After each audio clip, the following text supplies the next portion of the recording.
एक बार एक बालक काशी से पढ़ करके आया, खूब विद्वान बन के आया, अपने पिताजी के पास आकर के बोला, पिताजी मैं सब कुछ पढ़ के आया हूं, आप जहां से चाहो पूछ लो। तो पिता ने यही पूछा, बताओ पाप के बाप का नाम क्या है? नहीं बता पाया। बोले ये तो नहीं पढ़ाया गुरुजी ने। बोले ढूंढ के आओ कौन है पाप के बाप।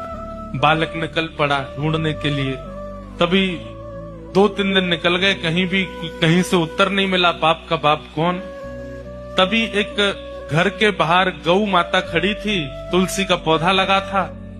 बालक ने सोचा किसी वैष्णव का घर है, 2-3 दिन हो गए कुछ खाया पिया नहीं, यहाँ पे कुछ पा लेता हूँ। उस घर में जैसे ही प्रवेश किया, वो किसी वैष्णव का घर नहीं था, एक वैश्या का घर था। तो वैश्या ने जैसे ही बालक को देखा, ब्राह्मण बालक, त्रिपुंड लगाए, शिखा रखी है, धोती पहन करके, हाथों में वेद लगे हैं, तुरंत वैश्या आई जल का पात्र लेकर के, महाराज जलपान कीजिए।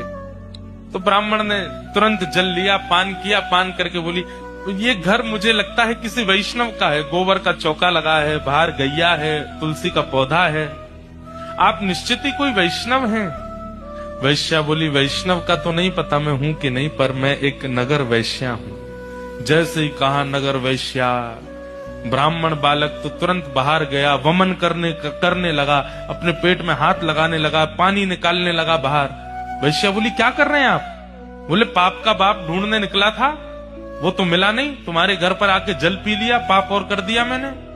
अरे तुम्हारे घर का पिएंगे हम, तुम्हारे हाथ का खाएंगे हम। जैसे ही सुना कि पाप के बाप को खोजने निकले थे, वैश्या ने मन में सोचा, ज्यादा दूर नहीं जाने दूंगी, यहीं मिलाती हूं। अब भगवान जल पी ही लिया है आपने, पाप तो हो ही गया आपसे, अब तो आपको जाना पड़ेगा, नदी स्नान करनी पड़ेगी, जनेऊ बदलनी पड़ेगी, पंचगव्य पान करना पड़ेगा, तभी आप शुद्ध होगे। ब्राह्मण बोले, और नहीं तो ये सब करना पड़ेगा तभी शुद्ध होऊंगा मैं।